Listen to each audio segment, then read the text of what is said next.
अवसान मैया, कैसे हो आप सब? आशा करती हूँ आप लोग ठीक होंगे। तो आज सुनाएंगे आप सभी को तीनों बहनें अवसान मैया का सोहर गीत। सुनिएगा और बताइएगा कैसा लगा। कहवा लगाऊं अड़हुलवा त कहवा बेलिया त कहवा बेलिया हो मैया, कहवा लगाऊं तुलसी पेड़वा अवसानी मैया बैठैया, अवसानी मैया बैठाई हो मैया,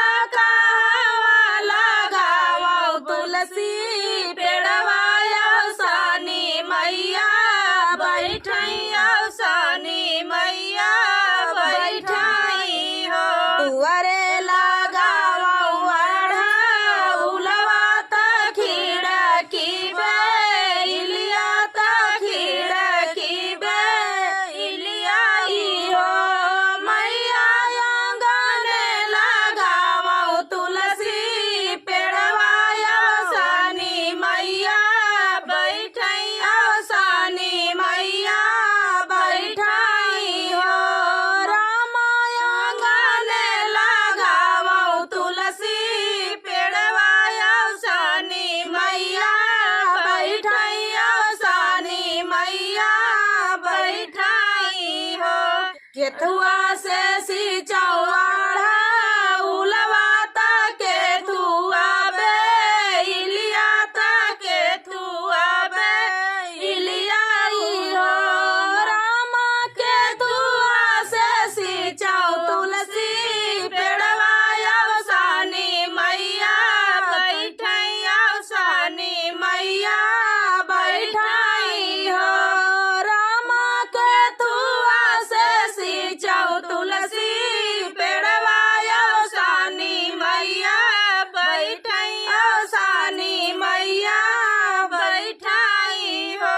पानिया से सिंचाऊं अड़हुलवा त पानिया बेलिया त पानिया से बेलिया हो रामा, दूधवा से सिंचाऊं तुलसी पेड़वा अवसानी मैया बैठैया, अवसानी मैया बैठाई हो।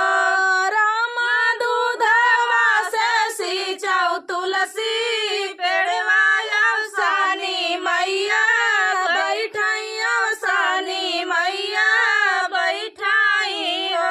आई गाए बिफाई के दिनवा त आई गैया, अवसानी मैया आई गैया, अवसानी मैया हो रामा बैठै तुलसी जुड़ा छैया, आशीर्वाद देई आशीष हमका देई हो मैया, आई गई तुलसी के छैया, आशीष सबका देई आशीष सबका देई हो।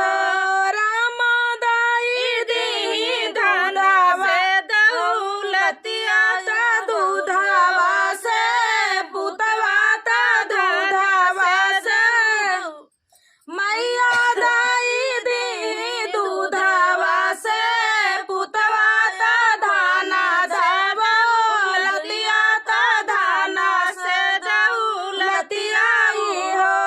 रामा काई दी हमारा सुहाग जनम जुग रहबै, जनम जुग रहबै हो। तो दोस्तों ये प्यारा सा अवसान मैया का सोहर गीत आप सभी को कैसा लगा कमेंट में बताना दोस्तों। जय हो अवसानी मैया।